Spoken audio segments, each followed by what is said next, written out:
음성을 내가 들으니 사랑하는 말일세.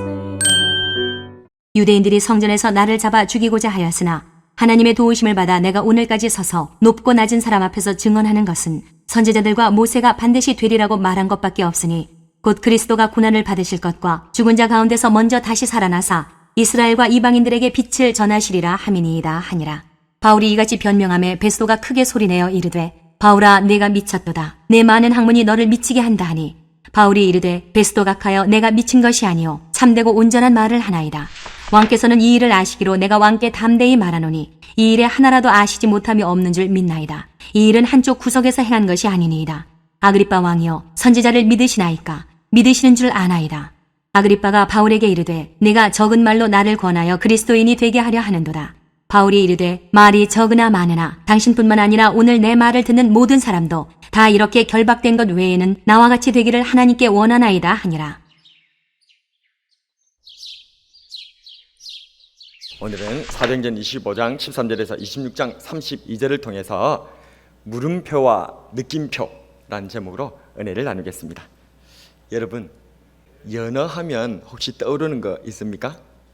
저는 연어하면 탁 떠오르는 게 바로 저 강을 거슬러 오르고 폭포조차도 막 거슬러 올라가려고 하는 그 연어가 생각이 나고 떠오릅니다. 연어는 강에서 태어나 바다로 가서 살다가 성체가 되면 다시 강을 거슬러 올라와 상류에서 알을 낳는 회유성 어종입니다. 그러다 보니 알을 낳기 위해 더 넓은 바다에서 자기가 태어났던 강으로 거스르고 거슬러서 강 상류까지 오게 되는 것이죠. 여러분들도 몇 번씩은 아마 보셨을 것입니다. 저렇게 연어가 강을 거슬러 올라가는 영상 말입니다. 여러분은 이처럼 연어가 저렇게 목숨을 걸고 막 강을 거슬러 올라가는 모습을 봤을 때 어떤 생각이 드십니까? 왜 저렇게 바보처럼 저렇게 힘들게 살까? 왜 죽을 줄 알면서도 굳이 저렇게 막 올라가려고 할까? 그런 답답하고 안타까운 그런 마음들 아마 한 번쯤은 드셨을 것입니다. 그런데 말입니다, 우리가 저 연어의 강을 거슬러 올라가는 저 바보 같고 힘든 모습을 안타까워하면서도 한편으로 우리 마음속에 숭고한 존경심이라든지 머리가 숙여지는 그런 마음들 혹시 든 적 없으십니까?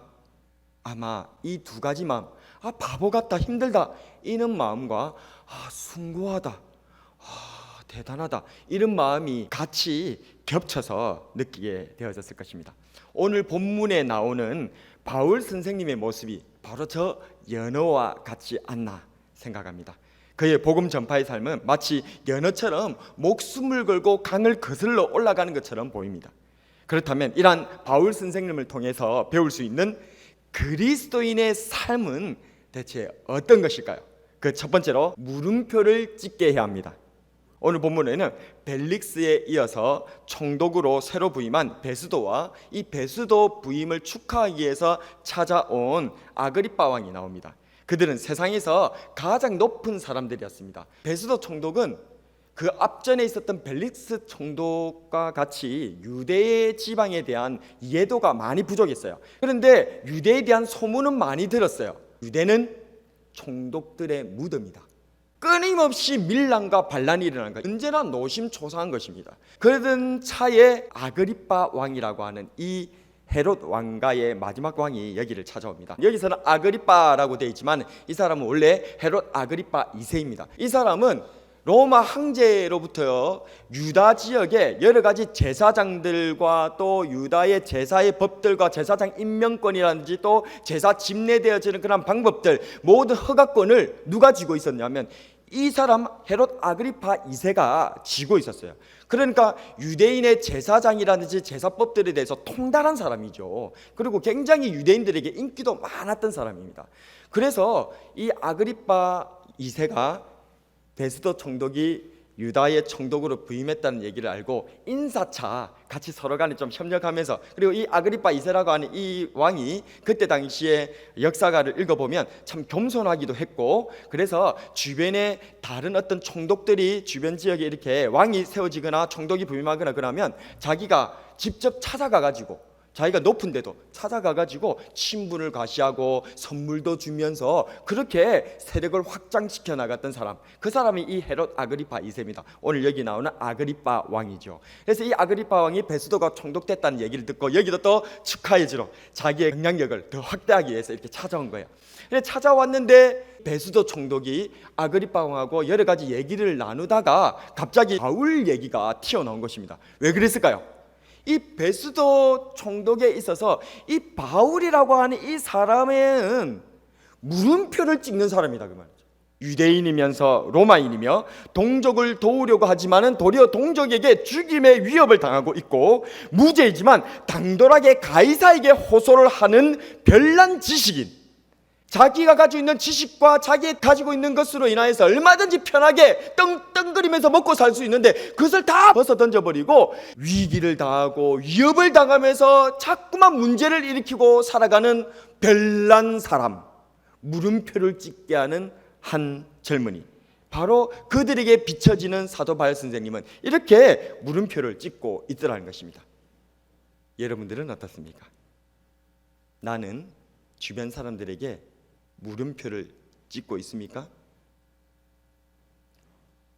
고난 가운데서도 당신은 어떻게 그렇게 웃을 수 있나요?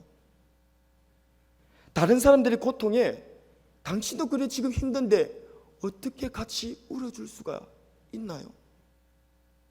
깊은 슬픔 속에서도 당신은 어떻게 절망하지 않고 희망을 얘기할 수 있나요? 어떻게 사랑하는 사람이, 가족이 죽었는데도 당신은 이렇게 천국에 대해서 희망을 얘기할 수 있나요? 물음표를 던지는 저와 여러분 되기를 바랍니다. 그리스도인은 물음표를 던지는 사람이에요. 물음표를 던진다는 말을 무엇으로 표현할 수 있냐면 바로 세상에서 핍박을 받는다는 것입니다. 사람들은요, 자기와 똑같지 않으면 공격해요. 사람들은 자기와 다른 사람들을 두고 볼 수가 없는 거예요. 좋은 의미로는 뭔가 이 사람이 지금 뭔가 잘 모르고 있구나, 가르치려고 가만히 내두지 않고요. 나쁜 의미로는 공격하고 무너뜨리고 잘못을 드러내게 하기 위해서 가만히 두지 않습니다. 그리스도인에게 물음표를 찍는다라고 하는 뜻은 세상에서 핍박을 받는다라는 것과 같은 의미라는 것입니다. 여러분들은 혹시 핍박 당하고 있습니까? 예수님 믿는 것으로, 신앙생활하는 것으로 뭔가 어려움을 당하고 계십니까? 그러면 잘하고 계시는 것입니다. 여러분들을 응원합니다. 하나님께서 여러분들의 편인 줄로 믿습니다. 두 번째로 바울 선생님을 통해서 배울 수 있는 그리스도인의 삶은 무엇입니까? 물음표만 찍어서는 안 돼요. 자꾸만 의문만 제기해서는 안 됩니다. 그 의문을 제기하는 것이 시작점이라면, 그래서 그 의문 때문에 우리를 주목하게 됐다면 이제 우리는 그 다음에 느낌표를 찍게 해야 합니다. 아그리파 왕에게 바울 선생님에 대해 소개한 베스도 총독의 말이 끝나자 26장에서는 바울 선생님의 전도 연설이 시작됩니다. 먼저 아그리파 왕에게 먼저 존경을 표한 후에 자신이 유대인들 중에서 가장 엄격한 바리새파였다는 사실을 얘기합니다. 왜냐하면 이 아그리파 왕은 유다에 대해서 정통했기 때문에 바리새인들이 대체 어떤 사람인지, 신앙 때문에 성경 하나 그거 지키는 거, 그걸로 인해서 목숨을 거는 사람들이라는 거, 그걸 알고 있거든요. 그런데 바로 그 유대인들 중에서도 가장 엄격한 유대인이라고 하는 그 바리새파, 제가 바로 그 바리새파였습니다 라고 밝힌 것입니다. 그런 자기가 바리새파 사람이었기 때문에 자기도 예수님 믿는 사람들, 교회들을 잔멸하기 위해서 그 누구보다도 앞장서서 대제사장에게 조서까지 받아가지고 저 다메섹에서 피하여 있는, 외국까지 도망가 있는 예수쟁이들을 잡아 족치기 위하여서 제가 그렇게 열심히 특심에 있었던 사람인데, 그런 자기가 다메섹으로 가는 도상에서 밝은 빛 가운데서 한 음성을 들었고, 그 음성은 바로 부활하신 예수님의 음성이었다는 겁니다. 할렐루야. 자기도 믿을 수가 없었다는 거예요. 자기도 그것을 납득할 수가 없었는데, 자기에게 그렇게 광명 가운데 음성으로 나타나신 그분이 부활하신 예수님이라는 사실을 도무지 부정할 수 없는 그 순간, 자기는 예수님 잡아 죽이는 도살자에서 예수님의 복음을 전파하는 사도로 180도로 인생이 바뀌어졌다는 거예요.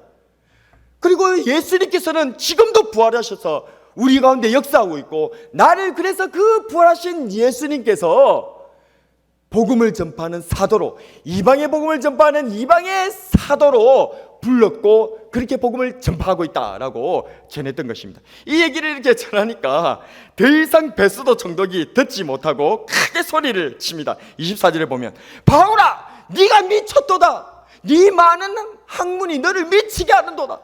지금 이 베스도는 그렇게 바울 선생님이 반응했다는 것이죠.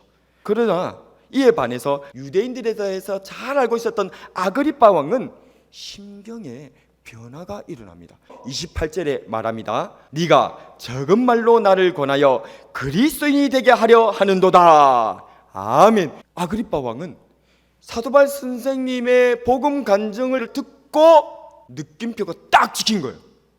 자기가 이때까지 알고 있었던 그 성경 지식에 실체가 드러나고 있다는 것을, 느낌표를 딱 찍은 거예요.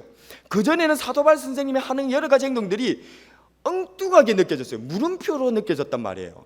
그런데 그 물음표가 사도 바울 선생님의 삶과 그의 얘기를 들어보니까, 아하, 탁 바보 도통하는 소리가 들리면서 깨달아지더라는 거예요. 느낌표가 왔다는 것입니다. 여러분, 여러분들의 멘토는 누구입니까? 여러분들은 누구를 닮고 싶어 하십니까? 우리는 본받고 싶은 사람들이 있잖아요. 위인들 말입니다. 우리나라 같은 경우에서는 세종대왕님 같은 분, 또 아니면 또 이순신 장군 같은 그러한 구국의 영웅, 그런 분들 닮고 싶어하고. 그런데 혹시 여기에 계신 여러분들 중에서 내가 누군가를 닮고 싶은 마음은 있는데, 누군가가 나를 좀 닮았으면 좋겠다, 나를 좀 본받는 사람이 되었으면 좋겠다 하시는 분 있으십니까? 예, 그렇습니다. 지금 사도 바울 선생님은 나와 같이 되기를 소원한다라고 지금 이 베스도 총독과 아그리빠 왕 앞에서 선언하고 있는 것입니다. 나와 같이 되기를 하나님께 원하나이다. 29절 말씀을 우리 같이 한번 읽어보겠습니다. 바울이 이르되 말이 적으나 많으나 당신뿐 아니라 오늘 내 말을 듣는 모든 사람도 다 이렇게 결박된 것 외에는 나와 같이 되기를 하나님께 원하나이다 하니라. 아멘. 그렇습니다. 그리스도인은 당당해야 합니다. 어깨를 딱 펴고 사람들로 하여금 느낌표를 찍게 하는 그런 당당함이 있는 그리스도인이 되는 저와 여러분 되시기를 축복합니다. 그런데 이렇게 당당하게 하는, 우리가 이렇게 당당한 삶을 살도록 하는 두 가지 확신이 있습니다. 첫 번째, 하나님께서 나를 사랑하신다. 천지의 창조주께서 나를 사랑하시는데 내가 기죽을 게 어디 있어요? 두 번째 확신이 있습니다. 복음은 사람을 살린다. 사도 바울 선생님은 이 두 가지 확신이 있었던 거예요. 그의 당당함의 비결은 바로 하나님께서 나를 사랑하신다는 거예요. 내가 비록 죄인이고 내가 비록 교회와 예수님 박해자였으나 그러나 여전히 하나님은 나를 사랑하신다는 거예요. 하나님의 그 사랑은 나의 죄악을 뒤덮고도 남으시며 나의 이 모든 죄악과 죽음과 질병과 모든 지옥의 고통조차도 이 생명이 사망을 삼켜버린다는 거예요. 하나님께서 나를 사랑하신다 뿐만 아니라 내가 믿는 이 하나님의 사랑, 이 예수 그리스도의 복음은 모든 믿는 자에게 구원을 주시는 하나님의 능력이다. 복음은 사람을 살린다. 그러니 당신이 비록 총독이든지 왕이든지 당신은 나 같은 사람이 되어야 된다. 당당하게 나아갈 수 있다는 것입니다. 성경에는 느낌표를 찍지 않은 당당한 사람들이 나옵니다. 조롱하는 사람들 앞에 당당히 방주를 만들었던 노아, 죽이려던 아방 앞에서도 당당히 설 수 있었던 엘리야, 벨사살 왕 앞에 하나님의 심판을 선언했던 다니엘, 헤롯 왕의 부정을 고발하다가 목 베어 죽였던 세례 요한, 그리고 우리 구주 예수님. 주님께서는 사자 같은 당당함으로 권력자들 앞에 맞섰고 어린 양 같은 순결함으로 십자가에서 죽어주셨습니다. 이런 예수님의 모습에 십자가 처형을 담당했던 그 담당자 백부장이 고백하는 장면이 나옵니다. 마가복음 15장 39절입니다. 예수를 향하여 섰던 백부장이 그렇게 숨지심을 보고 이르되 이 사람은 진실로 하나님의 아들이었도다 하더라. 아멘. 느낌표를 찍어주는 저와 여러분이 되시기를 축복합니다. 오늘은 세상을 향하여서 물음표와 느낌표를 찍게 해줬던 사도바울 선생님의 이야기를 묵상해 보았습니다. 믿음의 사람은, 참 그리스도인들은 세상에 물음표를 찍어주고 느낌표를 찍어주는 사람입니다. 마치 폭포를 거스르는 연어처럼. 어떨 땐 바보 같다고 욕을 먹어도, 어떨 땐 마음속으로 존경과 숭고한 마음으로 응원을 하게 되는 것처럼 성경은 이런 그리스도인을 세상이 감당하지 못한다라고 선언하고 있습니다. 히브리서 11장 38절에 같이 읽습니다. 시작. 이런 사람은 세상이 감당하지 못하느니라. 세상이 이해하지 못하는 사람, 세상이 감당하지 못하는 사람, 하나님을 믿음으로 복음에 대한 확신으로 세상을 아득히 뛰어넘어버리는 사람, 세상에 물음표를 찍게 하고 느낌표를 찍게 하시는 저와 여러분이 되길 주님의 이름으로 축복합니다. 오늘의 한 줄 설교 요약: 믿음으로 복음으로 물음표 느낌표 찍게 하자.